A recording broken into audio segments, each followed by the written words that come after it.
កុំភ័យអីខ្ញុំធ្វើបានលោកប្តីជឿខ្ញុំទៅតែ3ថ្ងៃទេត្រឹមតែ3ថ្ងៃខ្ញុំប្រកាសជារកលុយបានហើយស៊ីវសៀងនឹងនៅជាមួយពួកយើងជារៀងរហូតបាននិយាយអួតអ្នកណាក៏ចេះដែរមេភូមិអ្នកភូមិទាំងអស់គ្នារីច្បាស់ហើយតើនឹងបើនិយាយដល់ថ្នាក់នេះហើយយើងធ្វើកិច្ចសន្យាទៅក្នុងពេល3ថ្ងៃបើរកប្រាក់10ដំឡឹងមិនបានទេស៊ីវសៀងត្រូវត្រឡប់មកផ្ទះធំវិញហើយហាមតវ៉ាទៀតគ្មានបញ្ហាធ្វើកិច្ចសន្យាទៅដើម្បីកុំឲ្យមានរឿងថ្ងៃក្រោយ3ថ្ងៃនេះស៊ីវសៀងទៅនៅផ្ទះខ្ញុំសិនទៅចុះប្អូនស្រីចាំបងថ្លៃទៅទទួលឯង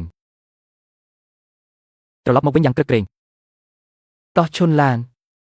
ចាំមើល3ថ្ងៃទៀតពួកគេមានអីមកដោះស្រាយ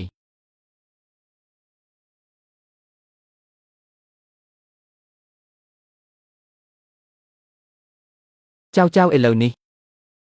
គ្មានអ្នកក្រៅទេនិយាយការពិតមកអូនឯងមានវិធីអីទៅមនុស្សឆ្លាតមានវិធីហើយអូនមានវិធីបងក៏ស្ងប់ចិត្តតែអូនត្រូវតែប្រាប់បងឲ្យដឹងសិនចង់ដឹងមែនទេប៉ាន់តើត្រាតែបងសន្យា3រឿងសិន3រឿងមែន3រឿងបើបងសន្យាខ្ញុំនឹងប្រាប់បងបើបង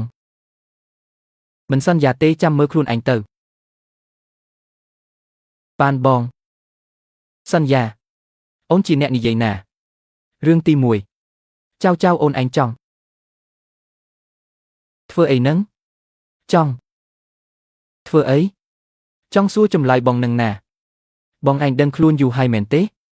បងធ្វើពុតជាដេកលក់មែនទេបងធ្វើអី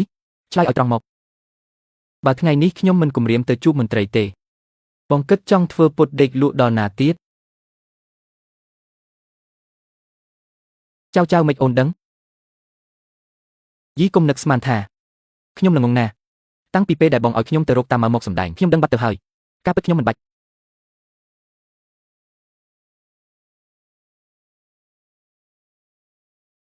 បកស្រាយទេបងច្បាស់ជាមានការលំបាករបស់បងខ្ញុំជឿជាក់លើបងអូនពិតជាមិនបន្ទោសបងទេបានហើយរឿងទី1ចប់ហើយឥឡូវទៅធ្វើរឿងទី2ជាមួយអូនយប់ប្រលប់ហើយយើងទៅណាកុំសួរច្រើនទៅដល់នឹងដឹងហើយចៅយប់ហើយនេះពួកឯង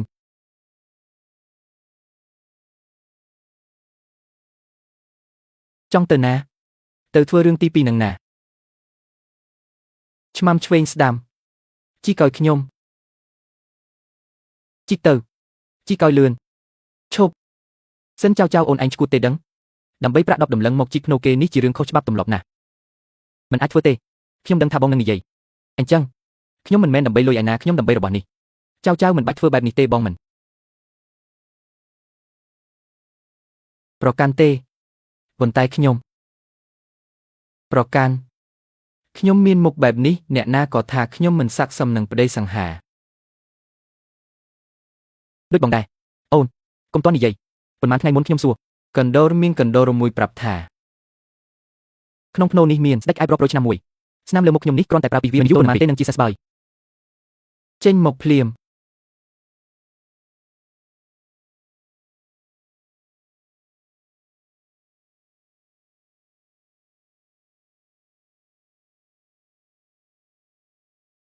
អាល្អិតទីបំផុតរកឯងឃើញហើយឥឡូវសួរឯងខ្ញុំចង់យកឯងទៅព្យាបាលមុខខ្ញុំឯងព្រមទេកាលពីមុនមានសត្វចម្លែកចាប់យើងមិនជួយទេអ្នកណាជួយឯងអ្នកនោះជាស្ត្រូវយើងឯងមានឆ្អឹងរឹងមែនបងមន់ចាប់កាច់ជើងវាចេញម្ដងមួយមើលទេខ្ញុំព្រមហើយម៉ែយាយអត់ទោសឲ្យផង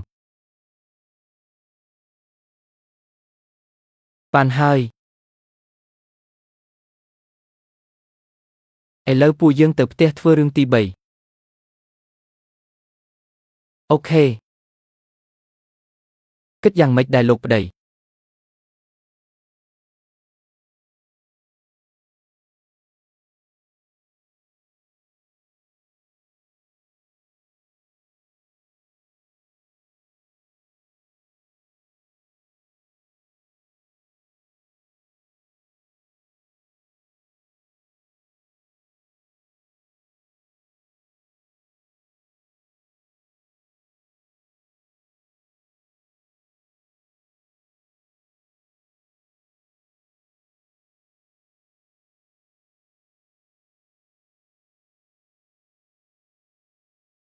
ក្រោមស្នាមនេះការពិតវាសុទ្ធតែជាសាច់ខ្ចីតើ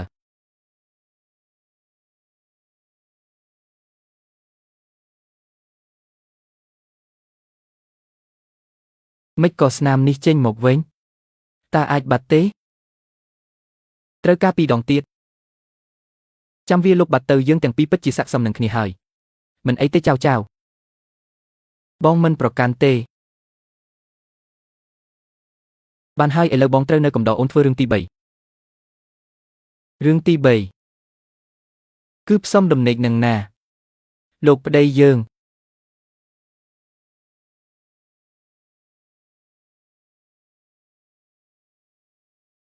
មិនបានទេមិនបានស្អីខ្ញុំខំសង្គ្រោះបងទាំងលំបាកយល់ពាក្យថាសងគុណទេម្យ៉ាងទៀតប្តីប្រពន្ធផ្សំដំណេកជារឿងធម្មតាទេឥឡូវបងឡើងទៅគេងលើគ្រែឲ្យស្ងៀមទៅ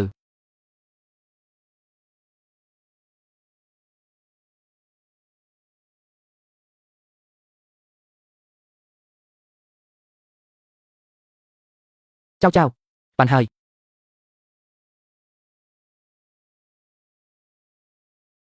លោកប្តីខ្ញុំមិនធ្វើអីបងទេយើងនៅមិនទាន់មានមនោសញ្ចេតនានឹងគ្នាខ្ញុំមិនបង្ខំបងទេបងកុំបារម្ភចាំខ្ញុំរកលុយបានគ្រប់ខ្ញុំច្បាស់ជាទៅទទួលសៀវសៀងត្រឡប់មកវិញឲ្យមានមុខមាត់បងនឹងបានស្ងប់ចិត្តរៀនសូត្រដល់ពេលនោះបងអាចប្រឡងជាប់ជាមន្ត្រីអូនគិតគូរដល់បងថ្នាក់នេះប្រកាសហើយប្តីរបស់ឈៀនចៅត្រូវតែអស្ចារ្យបំផុតអូនគិតមើលបងធំចង់ឃើញយើងរស់នៅវេទនាអូនមិនឲ្យគេសឹមបំណងទេ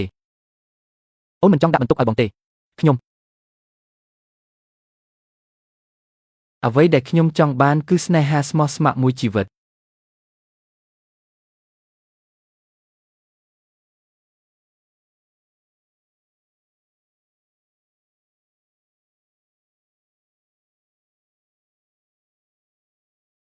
តាមពិតឥឡូវអូនចង់គេងហើយ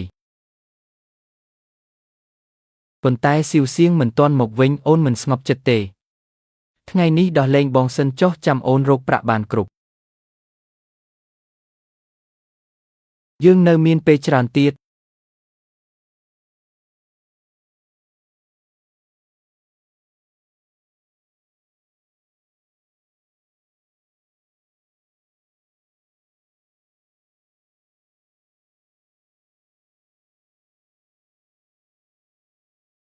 សម្លឹងមើលអីនឹងលោកប្តី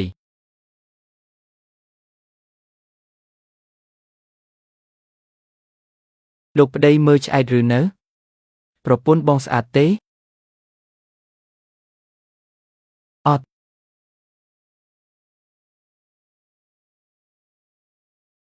ទេខ្ញុំអត់បានមើលទេជីថ្ងៃរះខ្ពស់ហើយនៅតែល្អម្ល៉េះទៀតមើលទៅរឿងទទួលសៀវសៀងមកវិញប្រហែលជាគ្រាន់តែនិយាយលេងទេ3ថ្ងៃ10ដំឡឹងខ្ញុំមើលទៅពួកឯងកំពុងយកសັບហើយបងឯងដឹងអីប្រាក់10ដំឡឹងខ្ញុំរកតែមួយថ្ងៃក៏បានដែរចាំបើកភ្នែកមើលឲ្យច្បាស់ទៅថាខ្ញុំធ្វើយ៉ាងម៉េច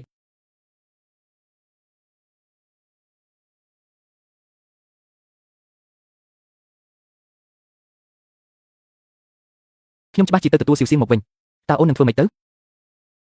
ចាំមើលអូនចុះខ្ញុំជឿជាក់លើអូនបងឯងនៅផ្ទះហើយខ្ញុំទៅតាមមើលពួកគេថាតើមានរឿងអីលាក់បាំងមែនឬអត់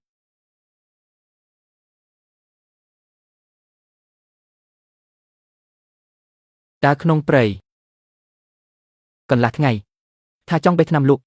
តែថ្នាំក្នុងព្រៃត្រូវគេបេះអស់ទៅហើយសង្ឃឹមរកប្រាក់10ដំឡឹងមែនទេកុំយកសັບចុះបើពួកគេមានសំណាងធ្លាក់ពីលើមេឃមែននោះខ្ញុំប្រកាសជាមិនទុកឲ្យទេបើពិតជាបានរបស់មានតម្លៃមែនខ្ញុំនឹងទៅដណ្ដើមយកមកលោកប្តីខ្ញុំគិតថាកន្លែងនេះចុះចៅយើងដើរក្នុងព្រៃឡើងកន្លះថ្ងៃហើយតើអូនចង់ធ្វើអីដើម្បីរកលុយតើធ្វើម៉េចទើបបានលុយទៅប្រកាសជាបើកមន្ទីរពេទ្យសត្វនៅទីនេះហើយបើកមន្ទីរពេទ្យសត្វចៅអូនមិនមែននិយាយលេងទេមែនទេប្រកាសជាអត់ទេខ្ញុំជាពេទ្យសត្វខ្ញុំព្យាបាលសត្វតូចពួកវាយករបស់ព្រៃមកទូទាត់ឲ្យយើងហើយយើងយករបស់ទាំងនោះទៅលក់នៅទីក្រុងមិនបានប្រាក់10ដំឡឹងទេអូនចេះពេទ្យសត្វទៀតកាលពីមុនធ្លាប់រៀនខ្លះចៅតើអូននៅមាន រឿងអស្ចារ្យប៉ុន្មានទៀតដែលបងមិនដឹងបានហើយកុំសួរច្រើនពេកឆ្មាំឆ្វេងស្ដាំឥឡូវពួកឯងទៅជូនដំណឹងដល់សត្វស្លាបនិងសត្វព្រៃទាំងអស់ថាមន្ទីរពេទ្យសត្វព្រៃរបស់ជៀនចៅចៅបើកដំណើរការជាផ្លូវការនៅថ្ងៃនេះអ្នកជំងឺដំបូងព្យាបាលដោយឥតគិតថ្លៃមន្ទីរពេទ្យសត្វព្រៃរបស់ជៀនចៅចៅបើកដំណើរការជាផ្លូវការនៅថ្ងៃនេះអ្នកជំងឺដំបូងព្យាបាលដោយឥតគិតថ្លៃ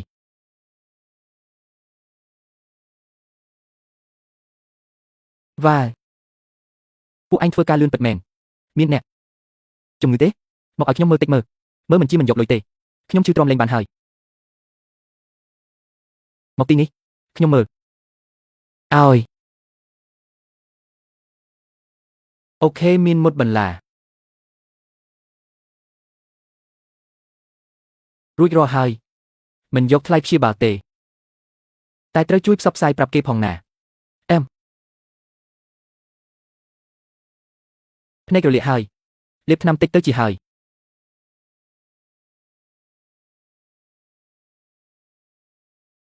រួចរាល់ហើយបន្ទាប់មកទៀតអញ្ជើញចូល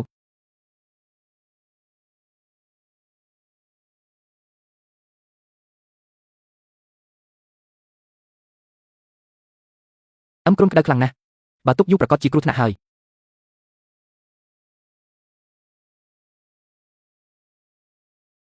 ជួបគ្នាពេលក្រោយ